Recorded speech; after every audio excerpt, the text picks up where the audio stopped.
Hello everyone, well I'm starting this review off of SolydXK very puzzled.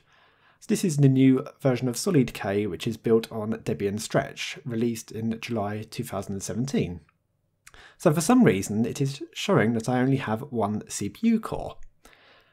And the system is running pretty badly. I would say it's running like KDE on one CPU. Which is strange because I've actually allocated it 8 CPU cores now, and it's really not made much difference. I suspect it's due to the kernel version, that 4.9 is just not compatible with this AMD Ryzen 1800X.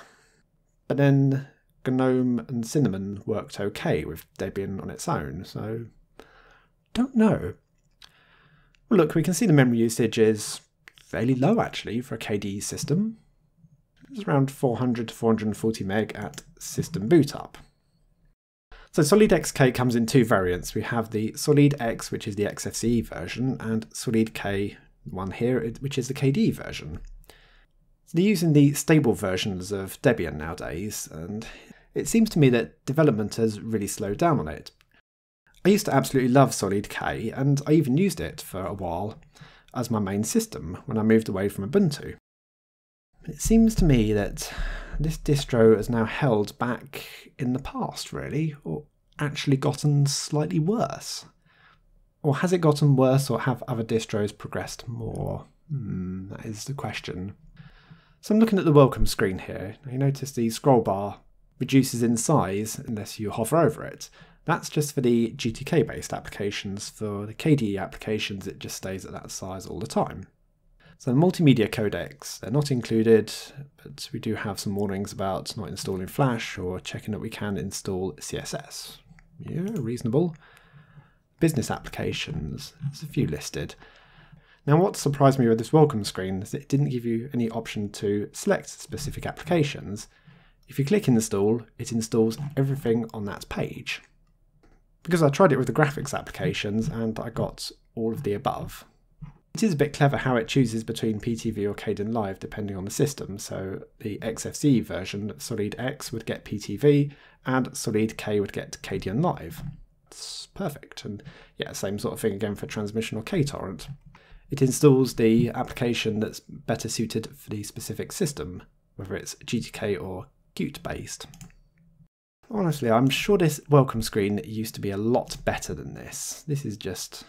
Do you want a few applications on your system? What about the drivers? I'm sure this used to have driver installer on here.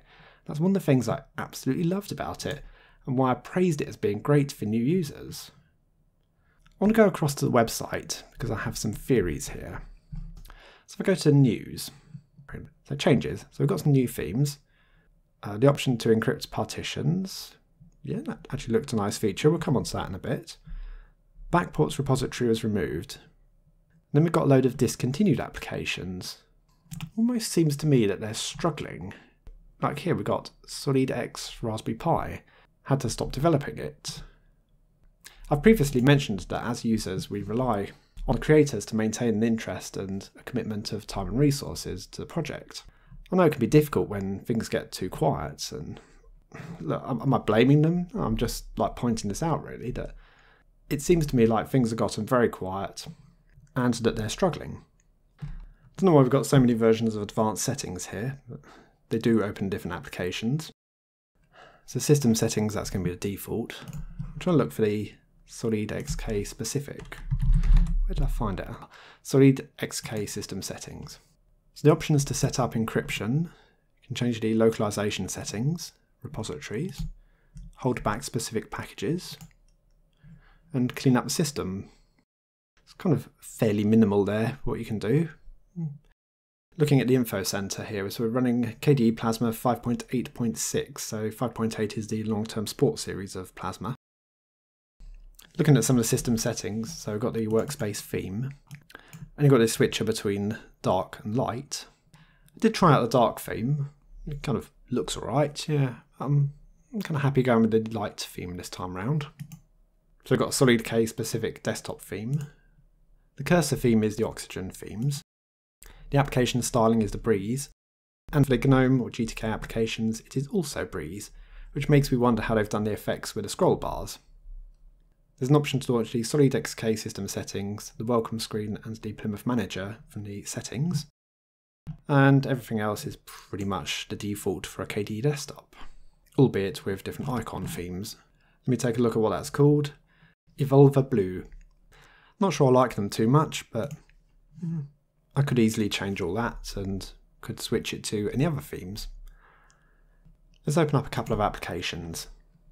So KDE Live, so I've got the normal Breeze scroll bars there.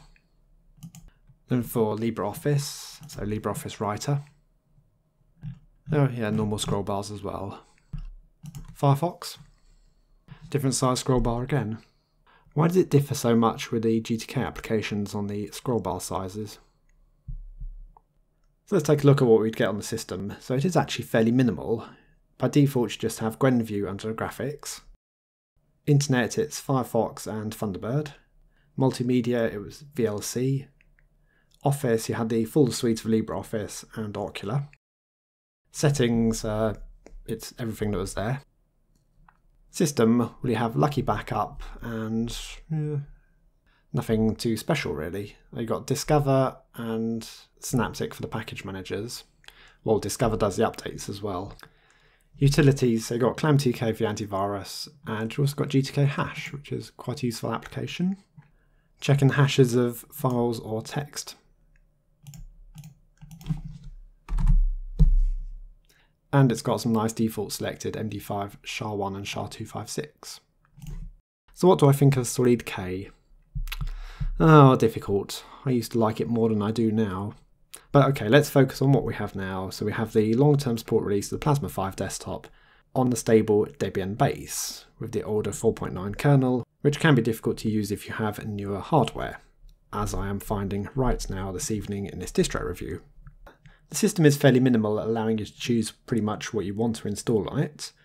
Not quite as minimal as KDE Neon, but that's fine. We don't need to compete with KDE Neon. We have one of those already, and that's fine. I'm kind of interested to see how KDE looks with Debian under the stock release of KDE. Comparing it to, say, another distro like this, what really the difference is. Because right now there's not a huge amount to distinguish SolydK over and above what I think KDE and Debian would look like. What we have is some theming, some differences on the pre-installed applications, different behaviour on sudo. By default it goes to like the Ubuntu method of sudo. Don't have to mess around with su. But yeah, other than that I can't help but feeling I'm walking away somewhat disappointed really. Well, that's interesting about the memory usage, it hasn't really crept up too much really. But this one CPU, damn that's bugged me, and damn it made the system look slow. Well, thanks for watching, I'll see you all later.